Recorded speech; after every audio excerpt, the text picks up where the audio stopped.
Bismillahirrahmanirrahim. Assalamu alaikum. This is me, Nadia Rajput from Desi TV USA. Let me take you to the special news. Let's have a look at the headlines.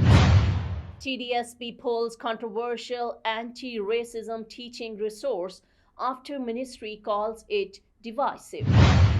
Desperate for soldiers, Ukraine weighs unpopular plan to expand the draft. Tribal violence in Papua New Guinea kills 26 combatants and an unconfirmed number of bystanders. Iran begins first election campaign since the 2022 mass protest over Mahsa Amini's death in custody. United States tells Rwanda and Congo they must walk back from the brink of war. Let's look into details. TDSB pulls controversial anti-racism teaching resource after ministry calls it divisive.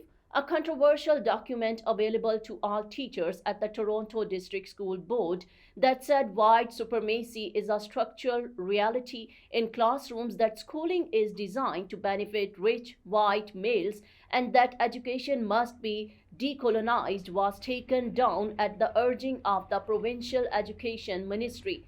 The TDSB removed the document on Wednesday after the Education Ministry felt the material was inappropriate and divisive. Desperate for soldiers, Ukraine weighs unpopular plan to expand the draft.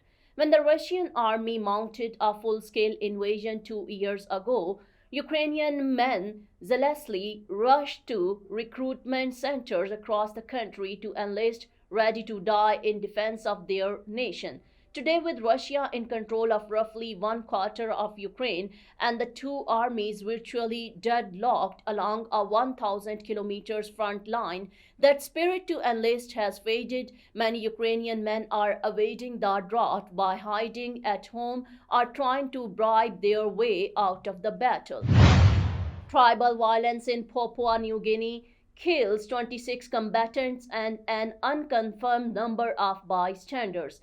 At least 26 combatants and an unconfirmed number of bystanders were killed in a gun battle between warring tribes in Papua New Guinea, police said Monday. A tribe, their allies, and mercenaries were on their way to attack a neighboring tribe when they were ambushed Sunday in Anga province in the South Pacific nation's remote highlands.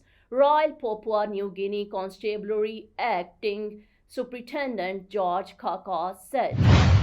Iran begins first election campaign since the 2022 mass protest over Mahsa Amini's death in custody.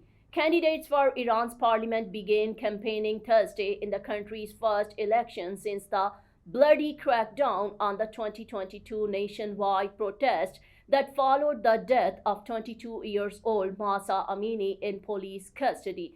State television said 15,200 candidates will compete for a 4-year term in the 290-seat chamber that headliner have controlled for 2 decades. The United States tells Rwanda and Congo they must walk back from the brink of war. The United States told Rwanda and Congo on Tuesday that they must walk back from the brink of war, the sharpest warning yet of a looming conflict between the African neighbors.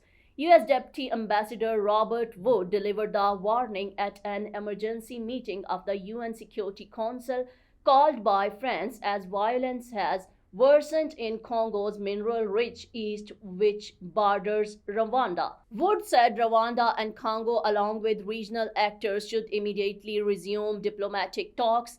These regional diplomatic efforts, not military conflict, are the only path toward a negotiated solution and sustainable peace, he stressed.